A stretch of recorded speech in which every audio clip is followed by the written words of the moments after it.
E aí pessoal, aqui é a Carol e hoje nós vamos fazer mais um vídeo da nossa série de Mateus, do nosso quadro Papo de Bíblia. Então fica por aqui que hoje nós vamos comentar o Evangelho de Mateus, capítulo 2. Vamos lá então? No capítulo 2, logo após ali nós temos falado sobre o capítulo 1, começa o capítulo 2 com a visita dos magos, né? O título ali do capítulo 2. E aí fala que os magos que vieram do Oriente para visitar o menino Jesus. Primeiramente, eu queria trazer uma curiosidade para nós aqui em relação ao governo daquela época, certo? Quem governava naquela época no povo de Israel era o rei Herodes.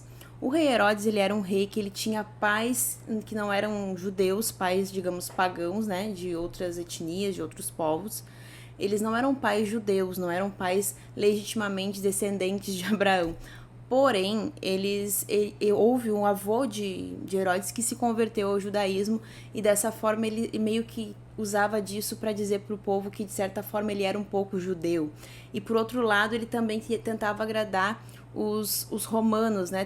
Ele jogava assim, um pouco ele agradava um povo, outro pouco ele tentava agradar o outro povo, que era o povo judeu, mas o povo judeu não aceitava isso muito de boa, assim, ele não aceitava muito essa ideia. Os romanos, por sua vez, eles proclamaram o rei Herodes como rei dos judeus. Então, logo de início, quando os reis, os magos, né, que no grego significa os astrólogos que vieram para visitar o menino Jesus, vieram até Herodes, eles perguntaram onde haveria de nascer o rei dos judeus. Eu até vou ler aqui para vocês. Quando o rei Herodes ouviu falar isso, né, eles perguntaram: onde está o recém-nascido rei dos judeus? Viemos sua estrela no oriente e viemos adorá-lo. Quando o rei Herodes ouviu isso, ficou perturbado e com ele toda Jerusalém. Tendo reunido os chefes dos sacerdotes, aí ele fez toda um auê, né? Mas eu trouxe essa explicação de Herodes, por quê? Para que vocês entendessem que o povo, os romanos, proclamaram o rei Herodes como sendo o rei dos judeus, né?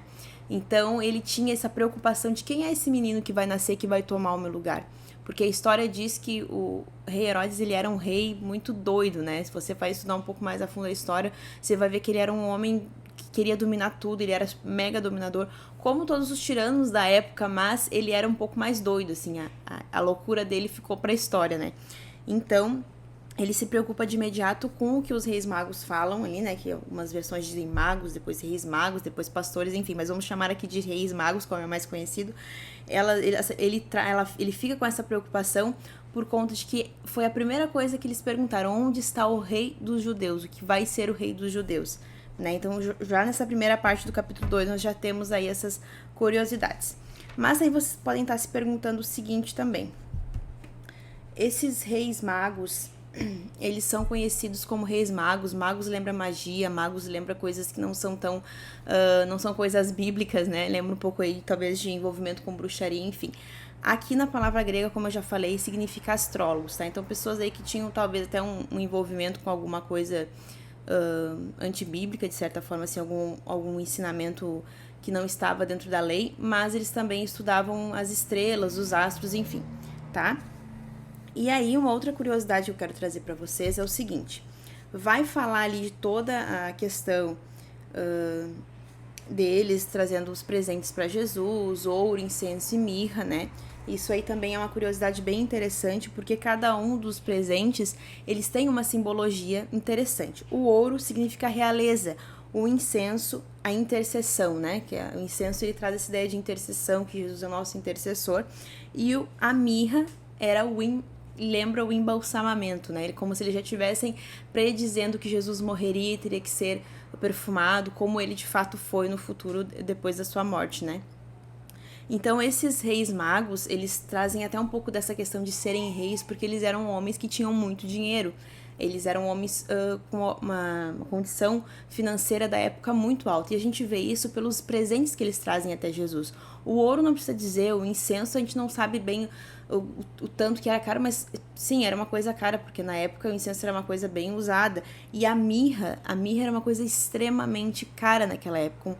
Um frasco pequeno de mirra, ele valeria quase que um ano inteiro de trabalho. Então eram coisas realmente muito caras. E vai dizer uma outra coisa aqui que é um pouco curiosa, que talvez você na leitura você vai se perguntar, mas isso não faz tanto sentido. E eu quero ler esse versículo para vocês, para que vocês no decorrer vocês entendam o que isso quer dizer, tá? Aí fala ali no capítulo 13 da fuga para o Egito. Aqui acho que é um pouquinho antes, deixa eu olhar aqui para vocês aqui. Aqui. Quando Herodes percebeu que havia sido enganado pelos magos, ficou furioso e ordenou que matassem todos os meninos de 2 anos para baixo, em Belém e nas proximidades, de acordo com a informação que havia obtido dos magos. Então se cumpriu o que fora dito pelo profeta Jeremias. Ouviu-se um choro em Ramá, choro de grande lamentação. É Raquel que chora por seus filhos e recusa ser consolada, porque já não existem. Aqui diz o seguinte, que todos os meninos de 2 anos para baixo, Herodes mandou que matassem.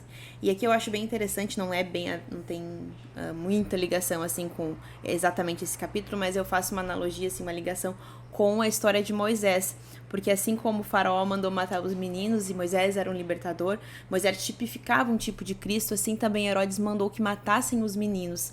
E um desses meninos era o libertador, que era Jesus, né? A gente faz aí umas ligações bem legais em relação ao Antigo e ao Novo Testamento. E mais uma vez aqui a gente também vê Mateus fazendo uma ligação do que tinha sido profetizado antes já no Antigo Testamento, né?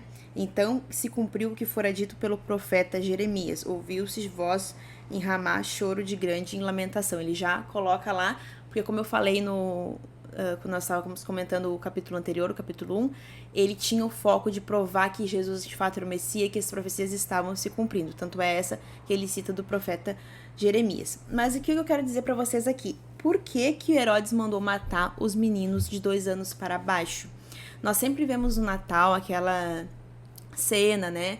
O presépio, eu particularmente acho o presépio uma coisa muito bonita. Eu acho até o presépio mais bonito. Eu prefiro ter um presépio do que uma árvore de Natal, porque pra mim traz muito mais simbologia. O presépio tem lá a Maria, José, os bichinhos, a manjedoura, Jesus e os reis magos. Então, isso traz na nossa memória o entendimento de que eles foram até lá. A gente vê isso desde criança, então até a gente ter esse entendimento custa um pouco, né? E se você não estuda, você também nunca vai saber disso.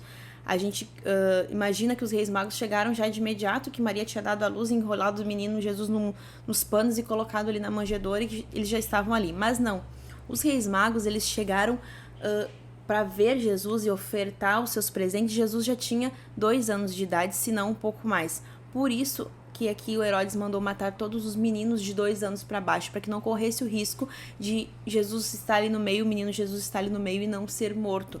Mas, como nós sabemos, houve a fuga e José foi avisado, houve a fuga e Jesus não acabou, felizmente, não sendo encontrado, né? Deus sempre dá os seus meios para que a sua palavra se cumpra e o propósito se cumpra.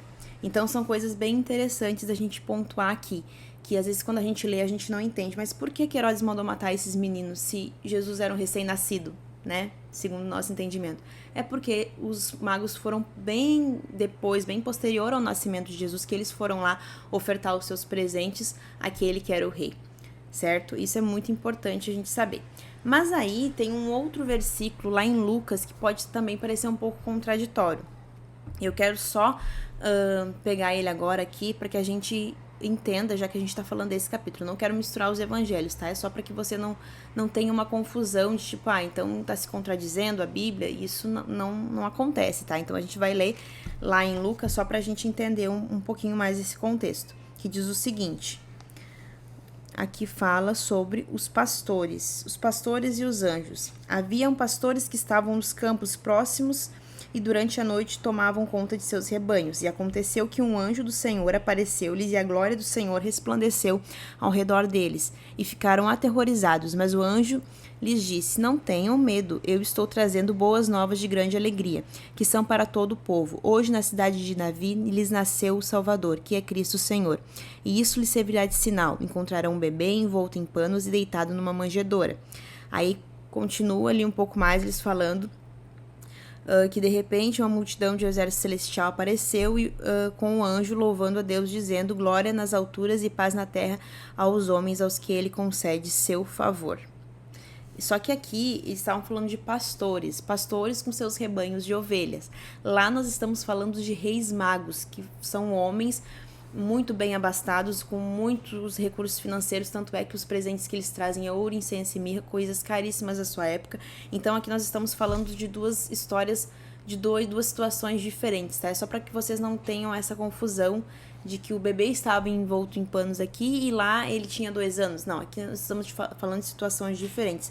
Muito provavelmente aqui foi uma outra situação com pastores de ovelhas e não com magos, com reis, até porque aqueles homens, eles eram astrólogos, homens que estudavam a parte da astrologia, tá? Então aqui a gente tá falando de situações diferentes, só para trazer um contexto e não dar no futuro aí uma divergência no entendimento de vocês, tá bom? E aqui então, logo depois ali, no capítulo 2, segue da fuga para o Egito, a volta para Israel. Depois que Herodes morreu, o anjo do Senhor apareceu em sonho a José e disse para que ele tomasse o menino e voltasse para a terra de Israel, pois estavam mortos os que procuravam tirar a vida do menino.